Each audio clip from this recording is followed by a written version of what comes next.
Block number 27. For the win. Indeed!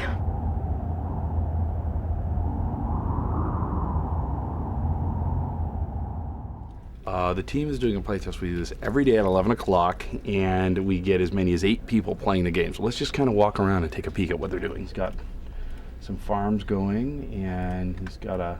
Building an expansion area. He's building an expansion base. It's quite an army you've got there in that, at that pinch point. I see you've got some walls. This is a first look that I think folks have seen. And again, these are not final walls. And what are you doing? Are you mopping up with your king there? Oh, sorry again. All screaming aside. What's Brian doing here? Building towers in a second castle, and yeah, I think we're sort of at a freezing point though. So. We're frozen. It's a synchronous multiplayer model, which means if code is added that doesn't obey the very strict protocol of a synchronous lockstep engine, you get a desync. It usually means that the game just stops playing. So I'm off to Gamescom in Cologne, Germany next week, and so Jeff and I are busy running around shooting 2 video blogs today. The content's a little skinny. We'd rather put up a skinny blog than a no blog at all. Let's do some Cracked Out Mailbag. Welcome to another exciting episode of Cracked Out Mailbag. Will there be navies in Kings and Castles? You're darn right. One person asked, how big are the maps? Really huge maps. Elijah is working on a pathfinding solution to work well on really huge maps.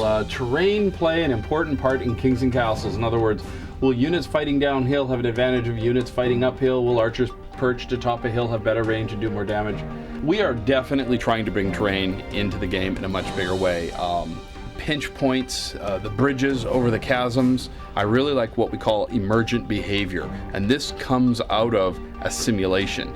Very, very hard to get emergent behavior out of a rock, paper, scissors setup. But more on that in the months ahead. And we've got a ways to go. So some things will become more clear as we leave pre-production and get into full production. Yeah, look at this email that someone sent in. They even sent me a picture of a formation here. Here's somebody who says, I really like the new resource system introduced in SoupCom 2. It was nice to have that instant gratification, but they liked the old system. And this is the kind of feedback we love right here. Liking the new one, but liking the older one more. You know, that's very, very diplomatic. So could the queen ride a dragon, a smaller dragon perhaps? We want to have them be able to come off their mounts, dismount, I guess. And really offer a lot of variety in gameplay where you can fight on foot. Of course, you'll lose a speed advantage. That's another exciting episode of Cracked Out Mailbag.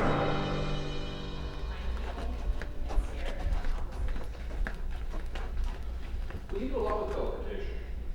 Or like what she was doing with the...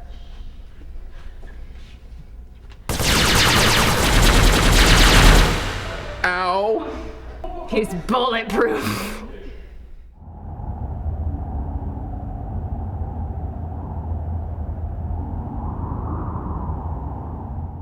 Like I told my last wife, I said, honey, I never drive faster than I can see, and besides that, it's all in the reflexes.